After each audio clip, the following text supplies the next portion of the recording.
Claro que você sabe que um dia vai morrer, mas isso permanece apenas como uma ideia, até que você seja confrontado pela primeira vez com a morte.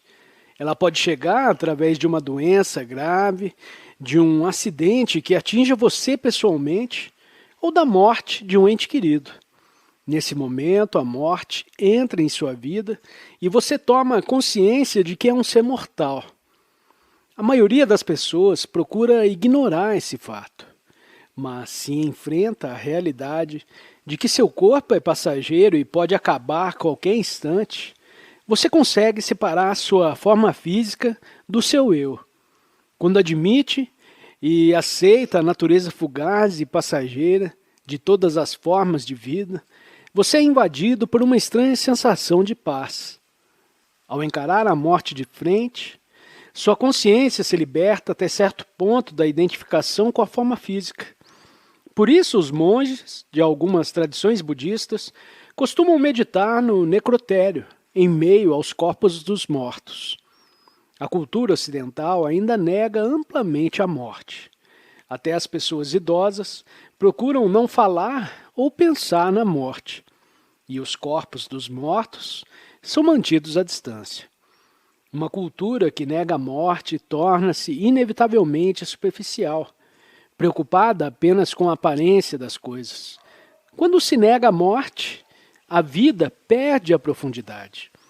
A possibilidade de saber quem somos, para além do nome e da forma física, a nossa dimensão transcendental, desaparece, pois a morte é a abertura para essa dimensão. A mente está sempre querendo alimentar-se para pensar. Ela procura alimento para sua própria identidade, para o seu sentido de ser. É assim que o ego se cria e se recria continuamente. Quando você pensa ou fala a respeito de si mesmo, quando diz eu, está se referindo a eu e a minha história. Está falando do ego com seus gostos e desgostos, medos e desejos. O ego que nunca se satisfaz por muito tempo. Essa é a noção que a sua mente tem de você, condicionada pelo passado e buscando encontrar sua plenitude no futuro. Você se dá conta de que esse ego é fugaz e passageiro, como uma onda na superfície do mar? Quem percebe isso? Quem compreende que sua forma física e psicológica é passageira? E o eu sou? Esse é o eu mais profundo, que não tem nada a ver com o passado e com o futuro. O que restará de todos os medos e desejos associados aos problemas de sua vida e que diariamente exigem o máximo de sua atenção?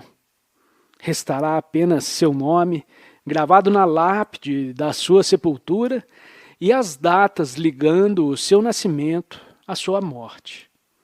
Para o eu autocentrado, para o ego, esse é um pensamento deprimente. Para o que você é, essencialmente, é libertador.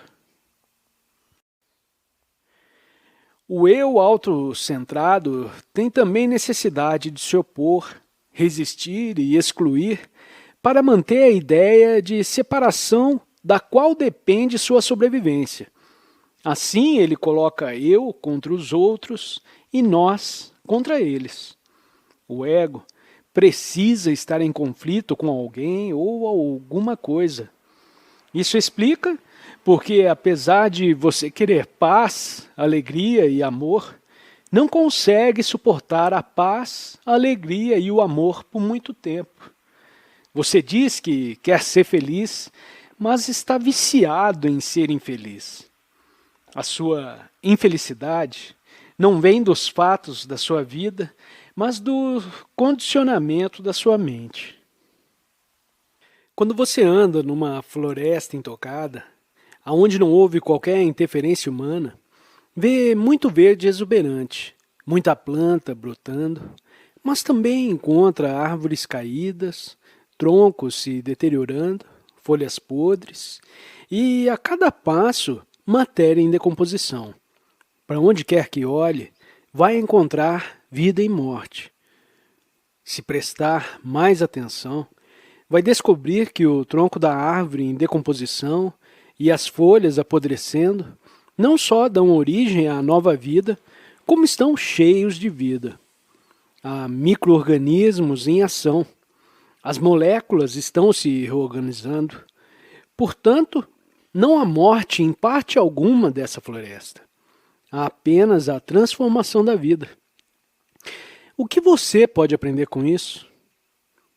Aprende que a morte não é o contrário da vida. A vida não tem oposto.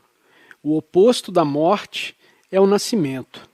A vida é eterna. Cada acidente ou desastre tem uma dimensão potencialmente redentora, que nós geralmente não somos capazes de perceber. O enorme choque que causa a iminência de uma morte totalmente inesperada pode forçar sua consciência a perder completamente a identificação com a forma física. Nos poucos momentos que antecedem a morte física e à medida que está morrendo, você tem uma experiência de si mesmo como uma consciência livre da forma. De repente, não há mais medo, apenas paz e a impressão de que está tudo certo e que a morte é apenas uma forma se dissolvendo. A morte é então sentida como ilusória, tão ilusória quanto a forma física que você identificava como sendo você. Há pessoas que, pouco antes de morrer, sentem uma enorme paz e ficam quase luminosas, como se algo brilhasse no corpo que está se extinguindo. Às vezes, pessoas muito doentes ou muito idosas ficam, por assim dizer, quase transparentes nas últimas semanas, meses ou até anos de suas vidas. Quando nos olham, é possível ver uma luz brilhando através de seus olhos. Não há mais sofrimento psicológico.